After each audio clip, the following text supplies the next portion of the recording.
प्रभु यीशु मसीह के मधुर और जलाली नाम में सभी मसीह भाई बहन को मेरी तरफ से जय मसीह की। मैं पास्टर रेखा आप सभी का बहुत बहुत स्वागत करती हूँ खुदावंद के इस पाक हजूरी में। हालेलुया। और मेरा विश्वास है कि आप मेरे प्रभु के हाथों में सुरक्षित है। हालेलुया। तो आइए शाम की प्रार्थना में हम शामिल होते हैं। धन्यवाद करते हैं अपने पिता का जिसने हमें दिन भर संभाला है, अपनी करुणा के नीचे रखा है।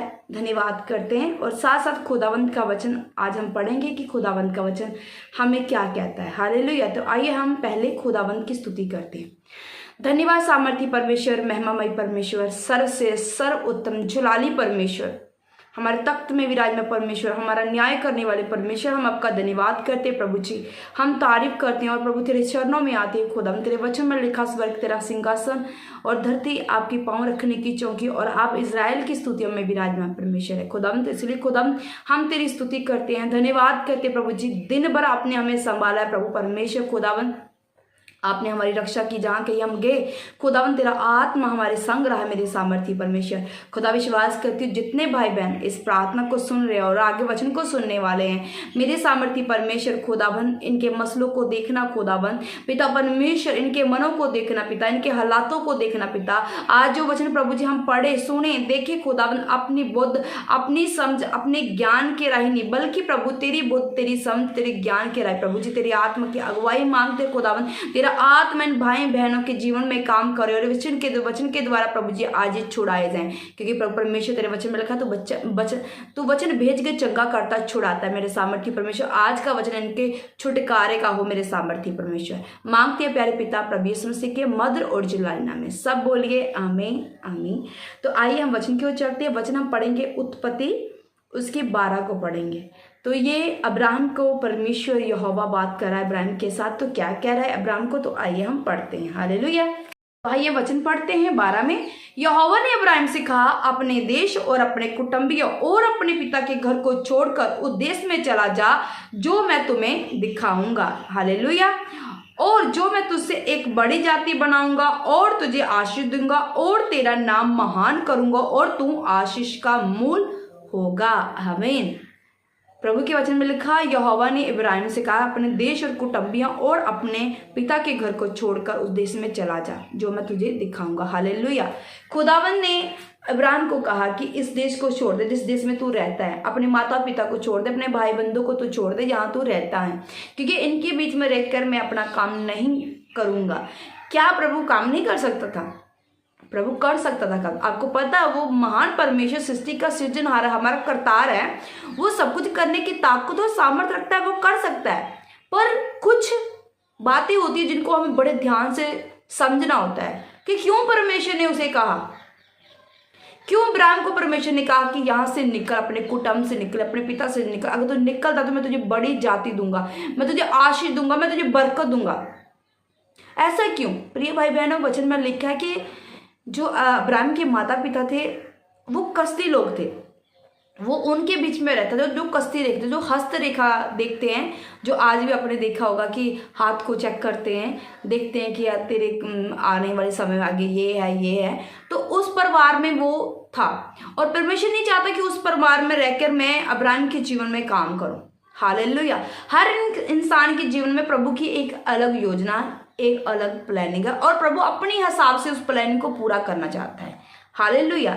इसी प्रकार प्रिय भाई बहनों, अगर आपके जीवन में भी आपको लग रहा है ऐसे अब्राहम की तरह आपको लग रहा है कि मैं प्रभु में भी चल रहा हूँ, मैं सब कुछ सही कर रहा हूँ, फिर भी मैं अपने घराने में फलवंत नहीं हो पा रहा, तो चेक कीजिए, देखिए कि क्या आपके घराने में क्या हो रहा है, आसपास का आपका माहौल कैसा है, किन लोगों के बीच में आप ज्यादा रहते हो, आपकी संगति कैसी, क्योंकि जैसे लोगों के बीच में आपकी संगति होगी वैसे ही आप नहीं भी उस संगति में जाओगे, पर उसका असर कहीं ना कहीं आपके ऊपर पड़ेगा, आपके जीवन के ऊपर पड़ेगा, आपके घर के ऊपर पड़ेगा, वो पड़ेगा, क्योंकि आप इतने ताकतवर अभी नहीं हो, इतने आत्मा में भरपूरी आपने नहीं ली हुई है कि आप उन सब का सामना कर। खुदावन ने उसे कहा कि यहाँ से अपने कुटुंबियों से अपने पिता के घर को छोड़ के बाहर निकलो, और उसने क्या किया, वो बाहर निकला। हो सकता है कभी कभार आपको भी अपने जीवन में कुछ ऐसे फैसले लेने पड़ जाए जिससे आपको अपने घर परिवार से निकल के बाहर जाना पड़े, कि परमेश्वर आपको आशीष दे, इब्राहिम की तरह आपको मन के मूल कारण बनाए आशीष का। चेक कीजिए आसपास के आप आज की आपके जीवन में क्या हो रहा है। आप मसीह में भी चल रहे हो, आत्मा में पूरे भरे हुए हो, सब कुछ हो रहा है, फिर भी क्या हो रहा है कि आपके मसले हल नहीं हो रहे, आपके कर्ज नहीं जा रहा है। ये भी कारण होता है कि आपकी आशीष रुकने का, कि आपकी आशीष रुक रही है क्योंकि आप उस कुटुंब में रह रहे हो। अब अब्राहम की तरह परमेश्वर ये नहीं कहेगा कि अपने माता पिता को छोड़ के इधर आ जा, नहीं, पर थोड़ा सेपरेट होने के लिए वो कहेगा कि तू थोड़ा सा सेपरेट हो जाए उनसे, थोड़ा सा। माता पिता से नहीं, माता पिता से वैसे ही प्यार करना है जैसे हम करते हैं, वैसे ही देखभाल माता पिता की करनी है। पर ये होता है जो आपका घराना, जो जहाँ आपका घर है वहां से थोड़ा सा आपको सेपरेट होना पड़ेगा, उस वातावरण से थोड़ा सा आपको सेपरेट होना पड़ेगा। हालेलुया। समझ के मैं आपको क्या कहने की कोशिश कर रही हूँ। हालेलुया। प्रभु इन वचनों के द्वारा आपको आशीष और बरकत दे। हालेलुया। तो आइए हम लास्ट प्रार्थना चलते। पिता का धन्यवाद। शक्तिमान, दयावान, दयालु, कृपालु, महासामर्थ्य पिता, हम धन्यवाद करते हैं आज के इस वचन के लिए। खुदावन मेरे सामर्थ्य परमेश्वरी आंखों खोलने के लिए हम धन्यवाद करते हैं। जैसे कि आपने इब्राहिम को कहा अपने पिता के घर के, अपने कुटुंब को छोड़ के बाहर आ जा, दूसरे देश में आ जाओ। खुदावंद जैसे वो बाहर गया तो प्रभु बड़ी योजना तेरी उसके जीवन में आई। पिता हम चाहते हैं खुदावंद, हम भी चाहते हैं खुदावंद जो तू हमसे चाहता है खुदावंद हम वो कर पाए। इब्राहिम ने वो किया जो तू चाहता था, इब्राहिम ने उसे किया और आशीष बरकत ली। हम भी प्रभु जो आप चाहते हो हम भी उसे कर पाए इब्राहिम की तरह, और हम भी बड़ी आशीष बड़ी बरकत तेरे से ले पाए। पिता परमेश्वर खुदावंद हमारी आंखों को आज खोल खुदा, ताकि हम प्रभु परमेश्वर आज तेरी प्लानिंग को देख पाए। हमारे कानों को खोल दे कि हम तेरी आवाज़ को सुन पाए। इब्राहिम ने आवाज़ को सुना, हम भी इब्राहिम की तरह आवाज़ को सुन पाए और समझ सके कि प्रभु हमें किस ओर जाना है खुदावन, हमें कैसे आत्मा में बढ़ना, कैसे हमने अपनी आशीष अपनी बरकत को लेना है खुदावन।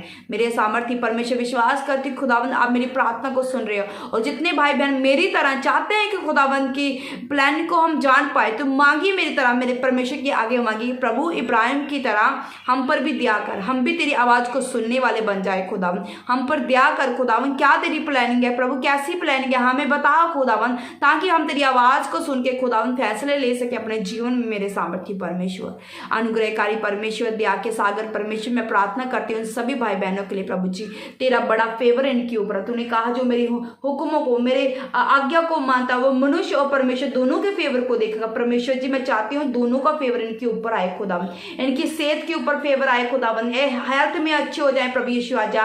प्रभु परमेश्वर अगर ये फाइनेंशियल में डाउन है तो प्रभु जी ये अप होने पाए प्रभु यीशु तेरे नाम में। ये अप्रैल का महीना इनके लिए खुशियों भरा आ जाए खुदा विश्वास, जो उन्होंने मार्च महीने अपने जीवन में नहीं कुछ पाया खुदावन वो अप्रैल महीने पाने पाए प्रभु यीशु तेरे सामर्थ्य में। इस अप्रैल महीने प्रभु ये बड़ी बड़ी आशीष बरकत को लेने पाए प्रभु यीशु तेरे सामर्थ्य में। जितने बंद द्वार है खुदावन आज सारे तेरे यीशु नाम से खुल जाए खुदा, क्योंकि यीशु नाम शिफा वाला, यीशु नाम बरकत वाला। तो प्रभु तेरे नाम में इनको शिफा मिले, तेरे नाम में इनको बरकत मिले, सब बंद दरवाजे तेरे नाम में यीशु आजा आज इनके जीवनों से खुल जाए। मेरे सामर्थ्य परमेश्वर खुदा मैं विश्वास करती हूँ खुदा ने आपने हमारी प्रार्थना को सुना और उत्तर भी दे दिया है। मांगते हैं प्यारे पिता प्रभु यीशु के नाम से, सब बोलिए आमीन आमीन। आप सब ब्लेस हो प्रिय भाई बहनों, और कल जरूर खुदावन की चर्च में जाना है, खुदावन के भवनों में जाना, स्तुति गान करने के लिए, प्रभु की महिमा करने के लिए। ये अप्रैल महीना नहीं छोड़ना है क्योंकि बहुत पावरफुल है आप लोगों के लिए, है